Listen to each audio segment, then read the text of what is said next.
Venha participar da maior feira de profissões online do Sul Fluminense. Chegou a hora de ampliar o conhecimento sobre o futuro das profissões. Um oferecimento Universidade de Vassouras. Oi, tudo bem? Meu nome é Marco Antônio e eu gostaria de conversar um pouquinho hoje sobre engenharia de software, né? Falar um pouquinho sobre a carreira e as oportunidades que a área nos oferece hoje, né? É um prazer estar aqui com vocês, né? Bom, o que é uma engenharia, né? Nós estamos falando de uma disciplina de engenharia. Peguei aqui na Wikipedia mesmo, né, uma definição do que significa isso, tá? E coloca aqui que engenharia é a aplicação do conhecimento científico, econômico, social e prático, com o intuito de inventar, desenhar, construir, manter e melhorar estruturas, máquinas, aparelhos, sistemas, materiais e processos. É também profissão em que se adquire e se aplicam os conhecimentos matemáticos e técnicos na criação, aperfeiçoamento e implementação de utilidades que realizem uma função ou objetivo, né? Bom, essa aqui é uma definição bastante ampla, bastante genérica, e não poderia ser muito diferente porque nós temos uma quantidade muito grande de engenharias e todas elas partem de princípios como esses que estão aqui descritos, né? Nós queremos, dentro de qualquer engenharia, buscar, através do método científico, a melhoria e a execução, né, com qualidade de diversos processos para obtenção de produtos e serviços de alta qualidade, né? Cada engenharia na sua área específica, né? A nossa conversa aqui hoje é sobre a engenharia de software. A engenharia de software, ela é enquadrada, né, no conjunto das engenharias no país como um todo. Apesar de que existe uma discussão muito ampla em relação a isso, porque a engenharia de software está mais para a área de computação do que, às vezes, pelas engenharias tradicionais. Mas, ainda assim, existe uma resolução, né, que ela engloba a engenharia de software, como está sendo visto aí, dentre todas as outras engenharias no país, né? Isso é uma resolução do início de 2019. Em abril de 2019, né, nós tivemos as novas diretrizes curriculares das engenharias, que estabelecem vários elementos, né, que são importantes que todos os cursos de engenharia no país eles têm que oferecer. Então, a nossa discussão aqui de hoje, nós vamos iniciar falando um pouco desse histórico da engenharia de software no contexto das engenharias e depois dentro da área de computação, para que depois a gente possa dar uma olhada, né, na questão de as oportunidades de carreira e as oportunidades, né, que a gente tem na implantação, na utilização da engenharia de software, né?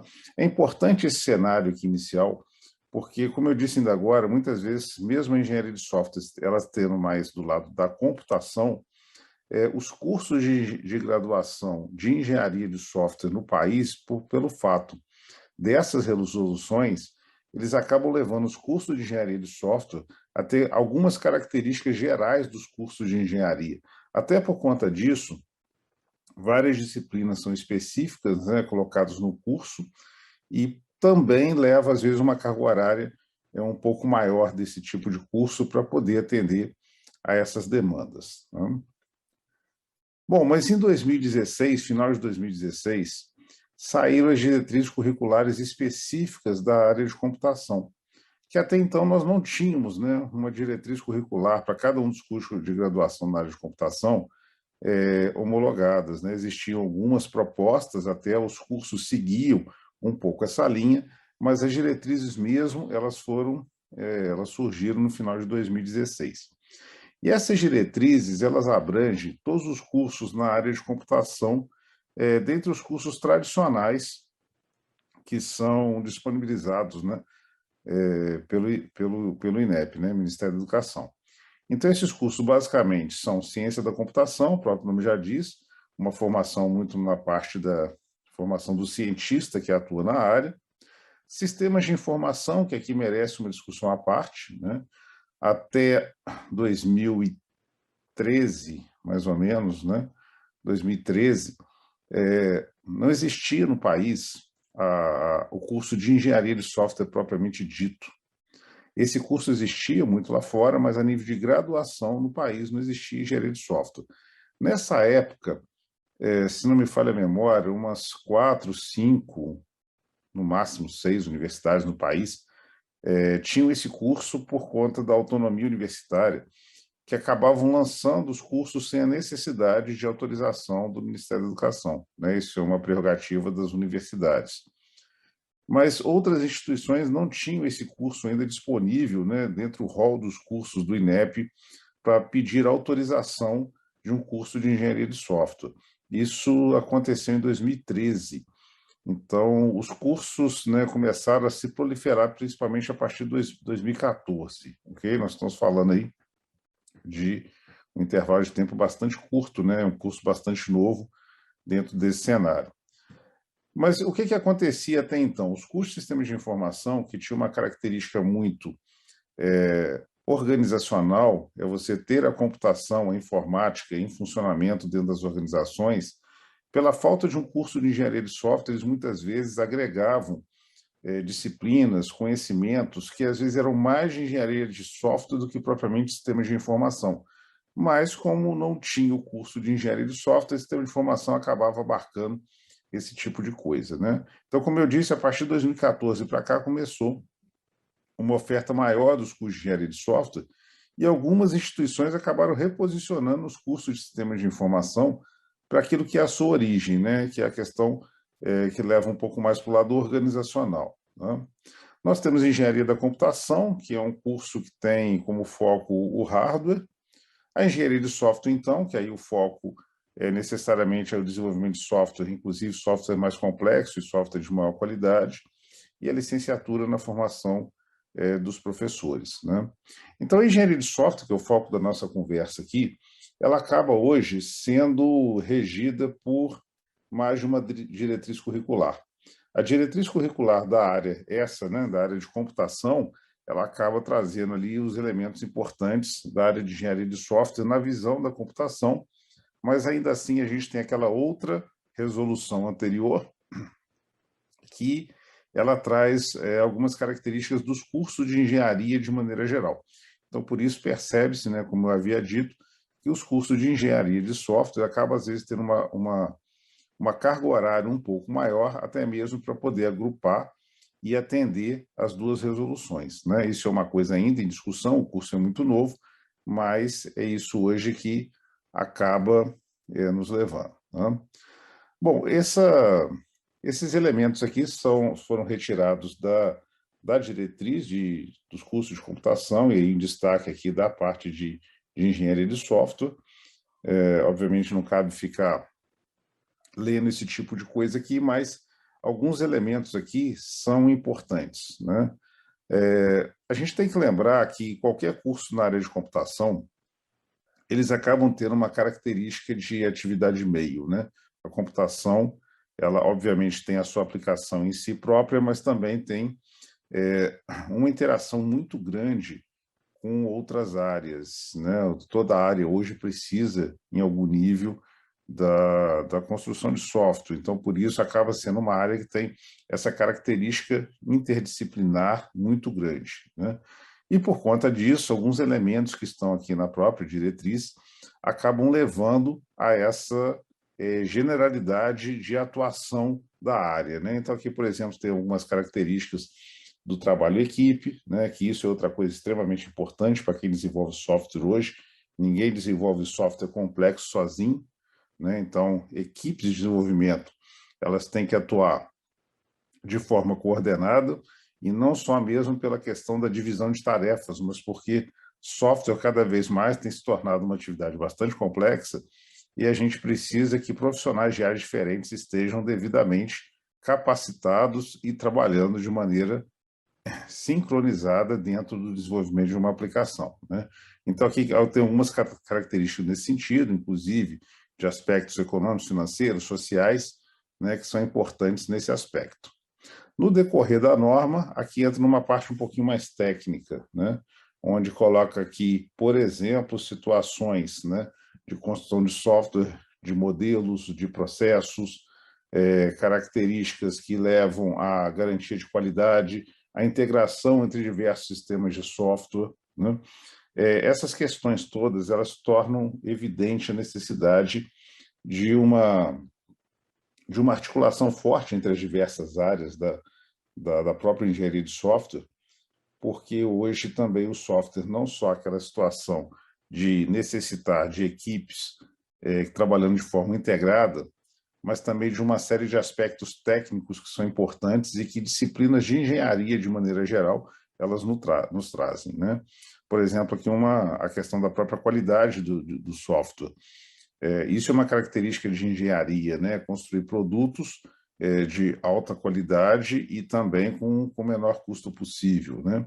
A parte de integração de software, cada vez mais a gente tem uma quantidade muito grande de sistemas que às vezes precisam trabalhar de formas integradas, inclusive trocando informações, e para isso a gente precisa, né, que esses mecanismos eles estejam funcionando, inclusive com aspectos de segurança sendo também tratados de forma adequada, né? Então, as diretrizes elas trazem esses conceitos, né, esses elementos que os cursos de graduação têm que oferecer. E por que dessa discussão toda hoje? A questão do desenvolvimento de software, ele traz para a gente hoje uma amplitude muito grande de áreas de atuação. É fácil a gente entender que nenhuma instituição hoje consegue trabalhar sem o auxílio de sistemas informatizados, e aí a gente está falando muito focado em software no seu dia a dia, no seu operacional, né? E software hoje movimenta uma quantidade de recursos muito grande, né? Essa aquisição que foi feita aqui, né, pelo Facebook e do WhatsApp é uma das mais emblemáticas que a gente tem. Na época, o Facebook comprou o WhatsApp por 22 bilhões de dólares, né? Isso é uma quantidade de dinheiro assombrosa, né? Se a gente for olhar, aqui entre 192 países, né, ranqueados aqui pelo FMI em relação ao seu PIB, né, dos 143 para baixo, eles têm PIB menor do que o valor que o Facebook acabou pagando pelo WhatsApp. Bom dia, boa tarde, boa noite. Meu nome é Tássio, sou professor da Universidade de Vassouras. Estamos aqui para apresentar um estágio que acontece em parceria com a DMS Logística. É um estágio que é um projeto que já acontece há 1 ano e 9 meses, mais ou menos. Nós estamos aqui com os alunos Larissa Rocha, Vitor Menendez, Lucas Cerqueira, Edgar Belotti, Jonatas Vidal, Cauã Silva, Diego Rios, Bernardo Andrade e Álvaro Veiga.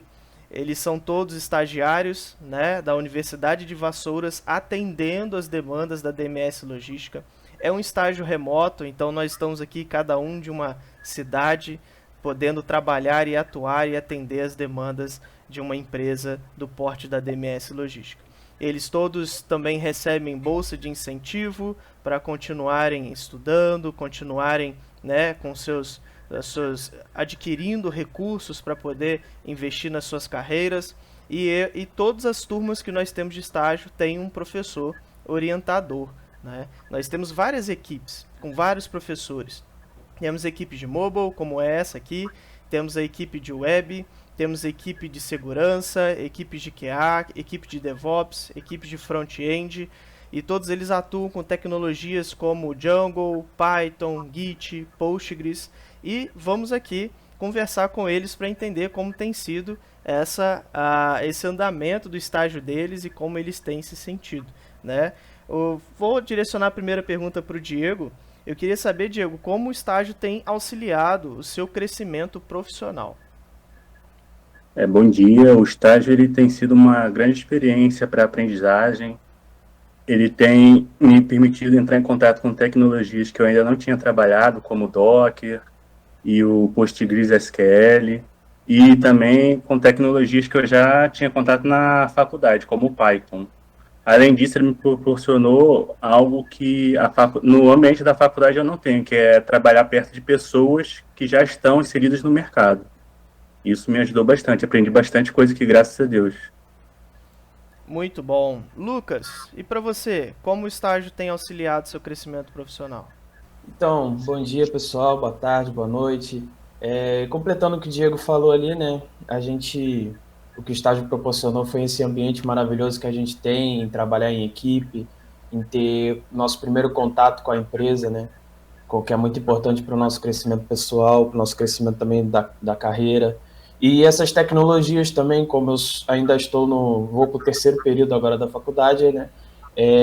Ter contato com essas tecnologias que eu ainda não tive na faculdade, que eu ainda não tive a oportunidade de conhecer, como o Django, até o Postgres, o Docker e muitas outras também. Eu acho muito importante esse estágio, o crescimento está sendo de grande proporção e eu espero continuar crescendo bastante e continuar nessa minha carreira, graças a Deus, com o estágio que tem me ajudado muito. Perfeito. E para você, Vitor, como tem auxiliado o seu crescimento? Opa, gente, tudo bom? Bom dia. Auxiliado no meu crescimento como profissional, cara, cada dia nesse estágio aqui, pode parecer meio clichê, mas eu tô me descobrindo. Eu descobri o que eu queria para minha vida. Porque na faculdade você começa estudando e não botando em prática aquele conhecimento. E aqui no estágio eu comecei a praticar coisas que nem sequer eu imaginei que eu praticaria tão cedo. Tal como o trabalho em equipe, tal como a hierarquia aqui dentro, no quesito de você, cada um exercer uma função e às vezes uma função mais difícil que não consegue. E a gente aprende ali, às vezes na troca de conhecimento entre um e outro aqui, colega de estágio, me ajudou muito, assim, no meu crescimento profissional. Excelente. Álvaro, para você, como o estágio tem auxiliado seu crescimento profissional? O estágio tem sido... Boa tarde. Bom dia, boa tarde, boa noite para o pessoal. O estágio, para mim, ele tem sido uma coisa muito gratificante, pois eu estou lidando com tecnologias que eu já tive contato, principalmente Python. Python já tenho contato há mais de 2 anos, só que eu nunca tive contato com os frameworks, principalmente dele, como o Django, e é uma grande honra, né, eu posso dizer, por estar adquirindo esse conhecimento, porque eu nunca pensei que eu ia lidar profissionalmente com essas tecnologias, tanto que quando eu entrei na faculdade, eu entrei sem ter muito conhecimento na área. Eu fui aflorando minha parte de programação com o meu desenvolvimento dentro da instituição. E por isso, lidar com essas tecnologias hoje, principalmente dentro do mercado de trabalho, tem sido uma coisa muito gratificante para mim e está melhorando muito a minha carreira. Muito bom. Vamos para uma nova pergunta então. Quais são os grandes desafios enfrentados nesse estágio? Então eu direciono essa pergunta para o Bernardo. Gostaria de ouvir quais são esses desafios, esses grandes desafios que vocês têm enfrentado. Bom dia, boa tarde, talvez boa noite. Um grande desafio pessoal meu dentro desse estágio foi a timidez, porque a gente tem que se relacionar com as pessoas dentro da equipe e talvez até fora, dentro da empresa que a gente está prestando serviço.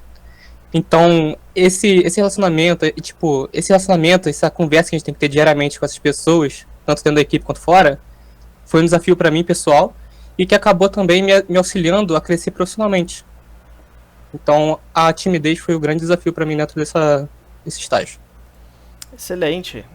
O perfil do engenheiro de software hoje no mercado, ele demanda não só das hard skills, né, que são o conhecimento técnico do software, mas também das soft skills, a capacidade de se comunicar, da capacidade de estar em uma reunião, de entender, de compreender o que está acontecendo nos negócios para poder trazer uma solução que é o software. Então, é bom ouvir isso, né? Saber que além das disciplinas dentro da graduação que trabalham isso, o estágio também tem ajudado vocês nisso. Então, eu tenho um ponto diferente dos meus colegas de equipe, que eu sou um pouco mais extrovertido, né? No quesito timidez e tudo. Então, um dos desafios para mim no estágio foram as novas ferramentas que sequer eu tinha utilizado na faculdade. Tem umas ferramentas aqui, tais como o Docker, né? Como o pessoal falou, o Git eu sabia muito pouco, e aqui eu aprendi bastante. Do início parece difícil. Outra coisa que eu achei bem assim, difícil foi você aprender toda aquela introdução ao ambiente da empresa, né? como o Tássio tinha falado anteriormente, cada empresa passa por um procedimento de adaptação da configuração ali do ambiente diferente. Eu achei muito difícil, mas depois você pega e você fala, nossa, isso não era tão difícil. Mas isso vem com a experiência que eu obtive aqui no estágio. Então, essa relação tem sido muito favorável, ainda mais começando a estagiar nos primeiros períodos da graduação, né? Conseguindo administrar bem o tempo entre os dois compromissos, é ainda mais possível adquirir conhecimento suficiente para ter confiança nas matérias dos outros semestres, dos futuros semestres. E como dentro do estágio as oportunidades de atuar na forma prática dos assuntos de tecnologia ajuda muito mais no entendimento das disciplinas no geral. Então, muito favorável. Fantástico, fantástico. Bernardo, para você, como tem sido essa relação? Bom, foi o que a Larissa disse e um pouco mais, porque na minha sala já existiram pessoas que passaram por essa experiência, assim como eu. Se eu não me engano, foi umas 4 ou 5 só da minha sala. E foi muito reconfortante, porque eles sempre me davam um apoio, me falavam que não era para eu me sentir nervoso no início, né, quando eu estava no início. Eles me falavam para não me sentir nervoso, que isso tudo é uma experiência muito boa, vai agregar muito no meu histórico, tanto no meu currículo. E é isso. Esse excelente ponto da Larissa também, que foi que a gente está sempre um passo à frente na faculdade, porque a gente tem muita experiência e muita vivência com tecnologias aqui que não são meio que explicadas na faculdade. Ou se são explicadas, são muito poucos, e aqui a gente tem essa vivência com elas. Excelente, excelente. Edgar, e para você, como tem sido essa dobradinha de graduação e estágio? Olá, pessoal. Bom dia, boa tarde ou boa noite, né? Para mim, nessa relação entre a faculdade e o estágio, ele tem sido de extrema importância, né? Porque dentro da sala de aula, a gente, sei lá, tem 3, 4 horinhas para aprender um conteúdo e o professor é ele, né, sozinho, são muitas pessoas. Então, aqui, vindo mais para a mão de obra mesmo, né? Para dentro da empresa, igual todos os meus colegas já falaram já, né? As ferramentas que eu estou aprendendo, que eu vou aprender, isso é muito importante. Então, acaba que casando, né? Fica uma perfeição, né? Porque lá a gente aprende um pouco de teórica e prática, aqui a gente tem mais a fundo ainda essa teórica e essa prática, e tem sido muito boa essa experiência entre a faculdade e o estágio. Excelente. Na graduação a gente dá toda aquela fundamentação, o conhecimento, e quando vocês vêm para o mercado, vocês veem isso acontecendo diante dos olhos de vocês, e aí vocês se lembram, nossa, o professor falou isso uma vez, ou mesmo já tendo feito no estágio, quando acontece a aula, vocês já imediatamente associam o que está acontecendo na aula, é aquilo que eu já passei lá no estágio, em tal situação, e você pode até mesmo, né, agregar ao conhecimento dos seus colegas de turma com as suas experiências.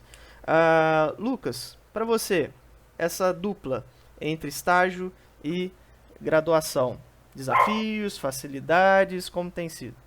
Então, para mim foi um pouco diferente, porque eu tive um pouco de dificuldade para conciliar os dois, por conta mais do tempo. Sei que algumas pessoas podem não ter tempo, né, de conseguir estudar para a faculdade e, ao mesmo tempo, ter um trabalho fora da faculdade. É difícil, mas é claro que se organizando direitinho a gente consegue, como eu consegui, no caso, de conciliar o tempo da graduação e do trabalho no estágio. E essa relação também, como alguns colegas falaram, foi muito boa, porque a gente teve a oportunidade de ver algumas coisas no estágio que na faculdade ainda não tivemos a chance de ver. Por exemplo, agora, como eu terminei agora o meu segundo período, que eu comecei o estágio bem cedo, eu tive a oportunidade de reconhecer o que alguns professores estavam passando, pois eu já tinha visto isso no próprio estágio. E foi muito boa, assim, nesse caso, depois de superar os desafios, é claro, de conciliar os dois, eu me organizei direitinho e, claro, consegui conciliar muito bem os dois. Muito bem, muito bem. Ótimo ouvir essas histórias. Vitor, e para você, como tem sido essa relação? Para mim, eu vou ser sincero, o estágio tem tornado a minha faculdade mais fácil do que antes de eu entrar no estágio. Por quê? Porque esse tempo que eu tô aqui no estágio, querendo ou não, eu tô dedicando um tempo pro estudo que eu não dedicava antes. Aqui, além de praticar o meu conhecimento, eu tô aprendendo mais. E muitas vezes, 80% das vezes, esse conhecimento que eu aprendo aqui, eu posso reproduzir ele dentro de sala de aula, na faculdade, em provas. E também levando em consideração que aqui nesse estágio, quando a gente está num período de provas, a gente tem uma folga maior, a gente é liberado um pouco mais cedo. Então, tipo assim, tudo isso, ele deixa a gente mais preparado para a faculdade, se é que você me entende. Perfeito, excelente. Boas histórias, boas falas, e fica aqui, né, a nossa experiência nesse projeto que tem agregado muito ao curso, muito à vida dos alunos e o quanto a Universidade de Vassouras tem feito a diferença na carreira de pessoas jovens, mas muito dedicados e que têm vontade de aprender. Então, muito obrigado a todos vocês que participaram, muito obrigado a todos que ouviram, e fique aqui a nossa bela experiência no estágio.